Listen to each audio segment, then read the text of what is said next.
Je suis Tristan Hilly et je suis conférencier médiateur culturel au Musée des Beaux-Arts de Tourcoing.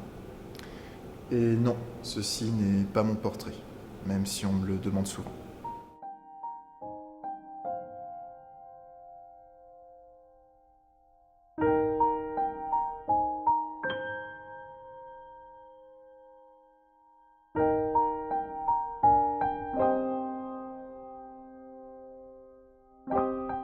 Pour ma part, je suis porteur de plusieurs maladies visuelles. J'ai d'une part une rétinite pigmentaire, qui est une maladie qui détruit les cellules de l'œil, les cônes et les bâtonnets, et c'est évolutif. Donc quand j'étais plus jeune, la différence n'était pas énorme, et petit à petit, mon champ visuel se rétrécit. Je vois un petit peu comme dans un tunnel.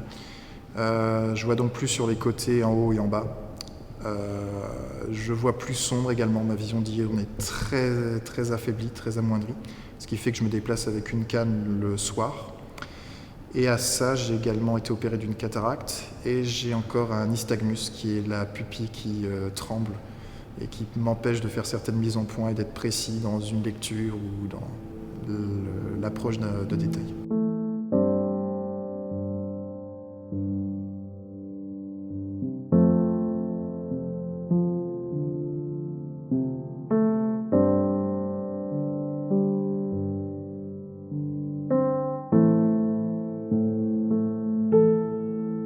Alors le handicap, en quoi est-ce qu'il peut être un obstacle dans mon travail de tous les jours?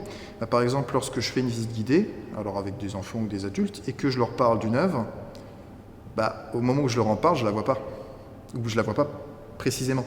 Je suis toujours obligé de faire un travail énorme en amont, d'aller travailler pendant mes pauses, d'aller étudier l'œuvre, de l'analyser dans tous les sens, de près, tranquillement, et de m'accrocher à ce que moi je connais.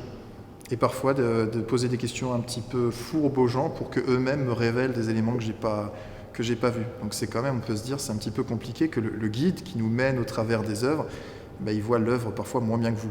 Après, moi, il faut aussi que je me fasse très attention aux accrochages, parce qu'encore les peintures au mur, les dessins au mur, c'est pas un souci, c'est plutôt les sculptures qui vont parfois se retrouver au milieu des salles, et certaines sculptures au niveau des pieds.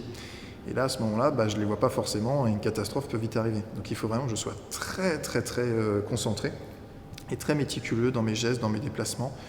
Pareil avec les enfants, ne pas, comme dit ma collègue Alice, ne pas écraser un enfant. Alors moi j'ai la chance aussi de travailler avec une diversité de publics assez incroyable. Dans le handicap, on a ce qu'on appelle la culture du renoncement. C'est-à-dire que quel que soit votre handicap, personne à mobilité réduite, que vous soyez en fauteuil, en béquille, malentendant, sourd, malvoyant, handicapé mental, vous pouvez vous rendre dans un lieu, un bar, un café, un cinéma, un musée, et si ça se passe mal, parce que vous ne pouvez pas aller aux toilettes parce qu'il y a des marches et pas d'ascenseur, que vous ne voyez pas bien les choses, généralement ces publics-là ne vont plus jamais venir dans un lieu de cet ordre. Et c'est super compliqué à les faire revenir. Donc ça, c'est un petit peu ma mission, c'est de faire en sorte que ça devienne pour certains vraiment habituel et agréable de venir dans un musée. C'est un très gros travail, mais quand on y arrive, on est vraiment heureux.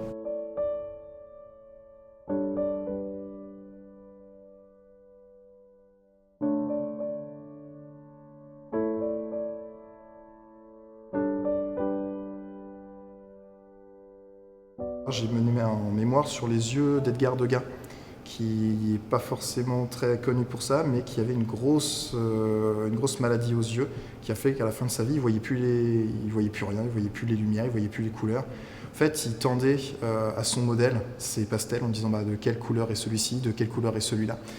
Et on ne peut pas se dire que ça n'a pas eu d'impact sur sa création. C'est une maladie évolutive qui a commencé petit à petit lorsqu'il avait 35-40 ans, et les choses se sont accélérées après.